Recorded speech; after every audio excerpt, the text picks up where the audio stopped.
ಆತ್ಮೀಯ H16 news ಅರ್ಥಾತ್ ಸೀತಾರಾಮ್ ನ್ಯೂಸದ ವೀಕ್ಷಕರೇ, ನಾನು ನಿಮ್ಮವ ಎಂ ಆಯುಧ ಮಲ್ಲಪ್ಪ ಜೊತೆವರು. ತಾವು ಈಗ ಸುದ್ದಿಗಳ ಲೋಕಕ್ಕೆ ಎಂಟ್ರಿ ಹೊಡಿತಾ ಇದ್ದೀರಿ. ಈ ಸುದ್ದಿಗಳನ್ನು ಪ್ರತಿಯೊಂದು ನೋಡೋ ಜೊತೆಗೆ ನಿಮ್ಮ ಅಭಿಪ್ರಾಯಗಳನ್ನು ಹೊಸ್ತಾ ಇರಿ. ಯಾಕಂದರೆ ಈ ಸುದ್ದಿಗಳು ನಿಮಗಾಗಿ, ನಿಮ್ಮ ಬದುಕಿಗಾಗಿ, ನಿಮ್ಮ ವೈಚಾರಿಕೆಗಾಗಿ, ನಿಮ್ಮ ತಿಳುವಳಿಕೆಗಾಗಿಯೂ ನಿಮಗೂ ಗೊತ್ತು. ಜೊತೆಗೆ ನಮಗೂ ನಿಮ್ಮೊಂದಿಗೆ ಇದೊಂದು ಮಾತಾಡುವಂಥ ಜೊತೆಗೆ ಸುದ್ದಿಗಳನ್ನು ಬಿಡುವಂಥ ಕೆಲಸ. ಈ ಕೆಲಸದಲ್ಲಿ ನಾವು ನಿಮ್ಮೊಂದಿಗಿದ್ದೀವಿ ಅಂತ ಹೇಳ್ತಾ ನೋಡ್ತಾ ಇರಿ ಸುದ್ದಿಗಳನ್ನು.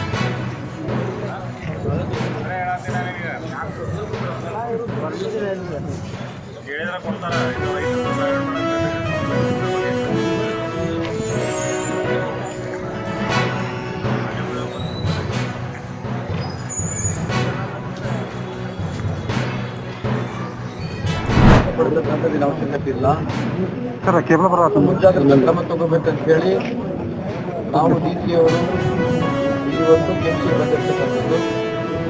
ಜೊತೆಗೆ ಟಾಸ್ಕ್ ಫೋರ್ಸ್ ಕಮಿಟಿ ಏನಿದೆ ಅವತ್ತು ನೆಕ್ಸ್ಟ್ ಡಾಕ್ಟರ್ಸ್ ಅವ್ರ ಜೊತೆ ಮೀಟಿಂಗ್ ಮಾಡ್ತಾ ಇದ್ದೀವಿ. ಎಷ್ಟು ಬೆಡ್ ಅವೈಲಬಲ್ ಇದ್ದಾವೆ, ವೆಂಟಿಲೇಟರ್ಸ್ ಯಾವ ರೀತಿ ಇದೆ, ಮೆಡಿಸಿನ್ಸ್ ಏನು ಸೌಲಭ್ಯಗಳಿದ್ದಾವೆ, ನಮಗೆ ಎಷ್ಟು ICU ಬೆಡ್ಸ್ಗಳಿದಾವೆ ಅಂತೇಳಿ ಅದ್ರ ಬಗ್ಗೆ ಮಾತನಾಡ್ತಕ್ಕಂಥದ್ದು ಮುಂದೆ ವಾರ್ಡ್ನಲ್ಲಿ ಹೋಗಿ ಚೆಕ್ ಮಾಡಿ ಮಾತನಾಡ್ತಾ ಇದ್ದೀವಿ. ಬಹುತೇಕ ನಮಗೆ ಈ ಸಂದರ್ಭದಲ್ಲಿ ಯಾವ ರೀತಿಯಾದಂಥ ತೊಂದರೆ ಇಲ್ಲ. ವಿಶೇಷವಾಗಿ ಧಾರವಾಡ ಜಿಲ್ಲೆಯಲ್ಲಿ ನಾನು ಒಂದು ಕೇಸು ನಮ್ಗೆ ಯಾವುದೂ ಪಾಸಿಟಿವ್ ಆಗಿ ಕಂಡು ಬಂದಿಲ್ಲ. ಹಾಗಾಗಿ ಆತಂಕಕ್ಕೆ ಒಳಗಾಗ್ತಕ್ಕಂಥ ಅವಶ್ಯಕತೆ ಇಲ್ಲ ಅಂತ ತಮ್ಮ ಮುಖಾಂತರ ಎಲ್ಲ ಧಾರವಾಡ ಜಿಲ್ಲೆ ಸಾರ್ವಜನಿಕರಿಗೆ ಏನೇನು ಗೈಡ್ಲೈನ್ಸ್ ಇದೆ, ಸರ್ಕಾರದ ಗೈಡ್ಲೈನ್ಸ್ಗಳು ಏನಿದ್ದಾವೆ, ಇಲಾಖೆವಾರಿಗೆ ಏನು ಗೈಡ್ಲೈನ್ಸ್ ಕೊಟ್ಟಿದ್ದಾರೆ ಅದನ್ನು ಪಾಲನೆ ಮಾಡಲಿಕ್ಕೆ ಜಿಲ್ಲಾಡಳಿತ ನಾವು ಹೇಳಿದ್ದೇವೆ. ಅದೇ ರೀತಿಯಾಗಿ ಗೈಡ್ಲೈನ್ಸ್ನ ಫಾಲೋ ಮಾಡಬೇಕು. ಪ್ರತಿಯೊಬ್ಬರು ಸಾರ್ವಜನಿಕರು ಸ್ವಲ್ಪ ಗೈಡ್ಲೈನ್ಸ್ ಏನಿದೆ ಸರ್ಕಾರದನ್ನ ಗಮನಿಸ್ಕೋಬಹುದು, ಗೈಡ್ಲೈನ್ಸ್ನ ಫಾಲೋ ಮಾಡಬೇಕಂತ ಹೇಳಿದ್ದೀವಿ.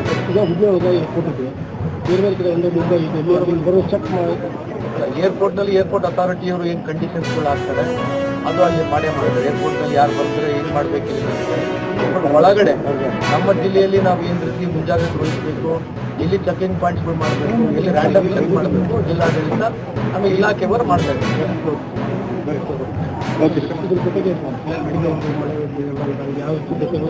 ಮಳೆ ನಮಗೆ ಸುಮಾರು 190% ರೇನ್ಫಾಲ್ ಜಾಸ್ತಿ ಆಗಿದೆ. ಹಾಗಾಗಿ ಕೆಲವಾರು ತಾಲೂಕಿನಲ್ಲಿ 100%ಗೆ ಕೆಳಗಡೆ ಇದ್ದೀವಿ, ಕೆಲವಾರು ತಾಲೂಕಿನಲ್ಲಿ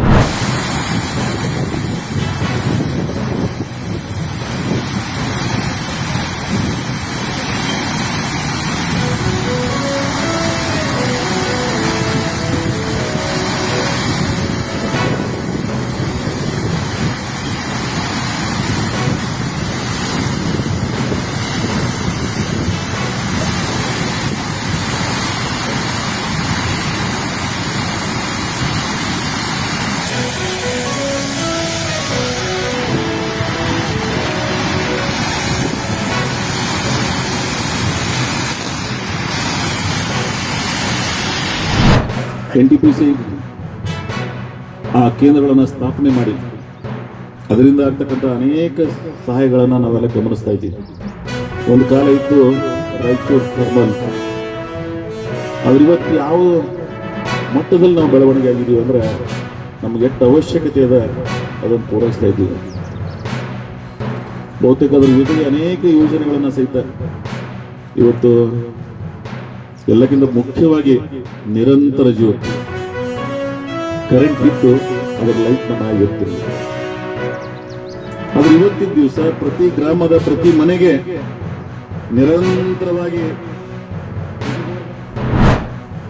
ಆದ್ಮೇಲೆ ಎಲ್ಲ ಸುದ್ದಿಗಳನ್ನು ನೋಡಿದ್ರಲ್ಲ, ಏನು ಅನಿಸ್ತು ನಿಮಗೆ? ಇದರಲ್ಲೇ ನಿಮ್ಗೆ ಲೈಕ್ ಆಗಿರ್ಬೋದು, ಡಿಸ್ಲೈಕು ಆಗಿರ್ಬೋದು, ಕಾಮೆಂಟ್ ಬೇಡಪ್ಪ ಅಂತೂ ಅನಿಸಿರ್ಬೋದು, ಕಾಮೆಂಟ್ ಮಾಡಬೇಕಪ್ಪ ಅನಿಸ್ಬೋದು. ಶೇರ್ ಮಾಡಬಾರ್ದಪ್ಪ ಅನ್ಸ್ಬೋದು, ಮಾಡಬೇಕು ಅನ್ಸ್ಬೋದು. ಏನಾದರೂ ಆಗಲಿ ಶೇರ್ ಮಾಡ್ತಾ ಇರಿ, ಈ ನ್ಯೂಸ್ಗಳನ್ನ ಹಂಚ್ತಾ ಇರಿ, ಜೊತೆಗೆ ಇದಕ್ಕೆ ಸಬ್ಸ್ಕ್ರೈಬ್ ಆಗ್ತಾ ಇರಿ ಅಂತ ಹೇಳ್ತಾ H16 ನ್ಯೂಸ್ ಅರ್ಥಾತ್ ಹೇ ಸೀತಾರಾಮ್, ಇದು ಸತ್ಯದ ಕೈಗೆ ನಡಿ. ವಂದನೆಗಳು.